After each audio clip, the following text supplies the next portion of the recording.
Soluciones basadas en la naturaleza, presentado por Juliana Costa Garzón. Este es el módulo 3, identificación de acciones de reducción de riesgo hídrico y cambio climático basadas en la naturaleza, comunidades y tecnologías.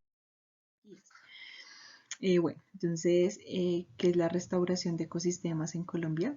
Entonces, esta es una acción que busca reparar ecosistemas dañados, alterados o degradados por actividades humanas y devolverlos a su estado original o lo más cercano posible. Este proceso implica recuperar lo que está dañado y devolverlo a su estado anterior.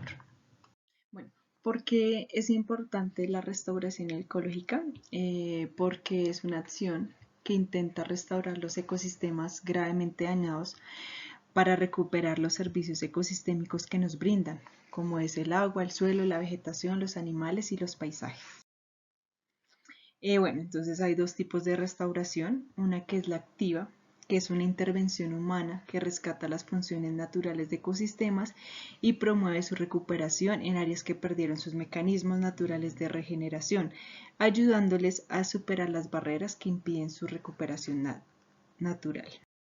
La otra es la pasiva, que esta permite que los ecosistemas se recuperen normalmente cuando eliminan las barreras que impiden su regeneración.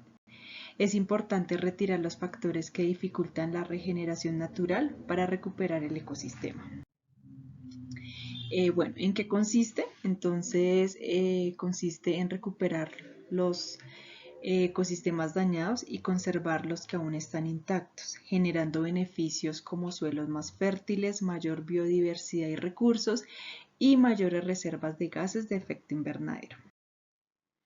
Entonces decimos que el crecimiento productivo, la extracción y la población han llevado a una transformación acelerada del territorio paramuno. Si esta tendencia continúa, el acceso al agua potable para las comunidades y los sistemas de riesgo podrían verse en riesgo. Es necesario repensar los futuros escenarios del territorio para abordar este problema. Uno de los casos exitosos en el tema de restauración de ecosistemas es la Reserva Biológica de Cachalú. Esta está ubicada en Santander. Es un bosque de roble súper importante para el ecosistema, ya que en él se tiene un alto consumo de leña y una gran cantidad de degradación en el ecosistema. Según el Informe Mundial de Bosques del 2007 de la FAO, Colombia es el tercer país con mayor consumo de leña en Sudamérica. La Política Nacional de Bosques en el 96 registró que Santander tenía un consumo anual de más de 600.000 toneladas de leña para el año 2000, lo que es una cifra preocupante. Este es un ecosistema que tiene gran importancia, ya que en él se radican varios hábitats vitales de especies de flora y fauna, y gracias a sus características tiene los principales como son la humedad y la sombra, en donde se pueden encontrar gran número de especies como lo es los briofitos, líquenes, las bromelias, las orquídeas y los helechos. De igual manera, pues es importante en términos biológicos, ya que tiene gran potencial en el desarrollo socioeconómico del país, gracias a los servicios que presta en términos de oferta hídrica, sumideros de carbono, conservación de suelos, entre otros. Este es un bosque que en su momento la Fundación Natura ha sido coherente y busca que en él se restaure, se conserve y se proteja la biodiversidad. Por lo tanto, crearon la Reserva Biológica Cachalú, la cual está ubicada en los municipios de Encino y Charalá, Santander. Antiguamente quedaba una hacienda ganadera. Ahora, este forma parte de uno de los últimos y mejores conservados relictos de bosque de roble en este país y que a la vez hace parte del corredor Guantiba-Iguaque, que agrupa 13 municipios de Boyacá y Santander.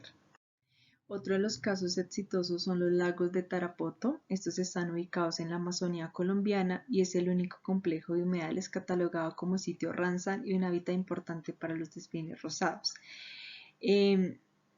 Bueno, esto es como una de las prioridades del gobierno nacional, que es luchar contra la deforestación. Entonces allí 289 familias han sembrado cerca de 12.000 árboles nativos, los cuales producen frutos para los peces y consumo humano, logrando así restaurar este importante ecosistema del Amazonas. Eh, Además de eso, las comunidades se han comprometido a realizar control y seguimiento del estado de los árboles sembrados para asegurar así la reforestación. Además, algunos ingenieros forestales adelantan procesos de geolocalización para apoyar el monitoreo permanente de las especies. Las especies que se han sembrado son azaí, aguaje, imbira, huito, tirameo y bacuri. Además, pues esto ha sido con la participación de miembros de la comunidad, Corpo Amazonía y la Fundación Omacha.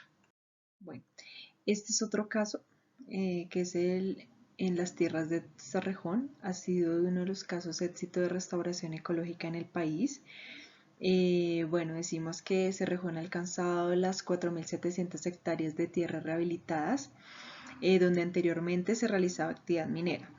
Además de esto, ha creado un banco de semillas de 50 especies nativas de bosque seco tropical, en las cuales tenemos el carreto, la puy, la ollita de mono, el guayacán y el ébano. Además, para la siembra se realizó con el apoyo de más de 200 personas de 5 comunidades agrupadas en 2 asociaciones comunitarias. De los cuales se está conformando una red de viveros, el cual puede producir más de 600.000 árboles nativos. Pues ese es un proceso de rehabilitación que fue seleccionado como uno de los 8 casos de éxito de proyectos de restauración ecológica en el país, que esto fue dado por el Ministerio de Ambiente y Desarrollo Sostenible y la Fundación Natura. Bueno, otro de los casos con éxito es el Plan Piloto de Restauración del Bosque Seco Tropical. Este es uno de los ecosistemas más impactados por acciones antrópicas y cambio ambiental. Pues ha sido el bosque seco tropical, del que solo queda el 8%, es decir, 720.000 hectáreas de las 9 millones que existían, según el informe de Diversidad 2015. Pues este es un ecosistema súper importante, ya que cuenta con el hábitat de numerosas especies de flora y fauna, entre ellas algunas endémicas, y guardan alguna riqueza genética. Incluso ha sido utilizado para la creación de fármacos. Además tiene un valor socioeconómico, pues proporcionan alimento y otros productos que usa el hombre en fuente de bienes socioculturales, religiosos y turísticos. También es importante porque cuenta con sumideros de carbono, regula el clima, protege los suelos, almacena y libera agua lluvia y freática, amortiguan el viento y el ruido excesivo, entre otros beneficios. Bueno, este fue un proyecto que se hizo con parques nacionales y el grupo Enel con el fin de conservar los recursos naturales de estas áreas. La idea es que en la segunda fase se concentrará en la intervención de 550 hectáreas de bosque seco tropical en los siguientes 3 años. Además, para el 2024 se espera que más de 2.500 hectáreas estén restauradas.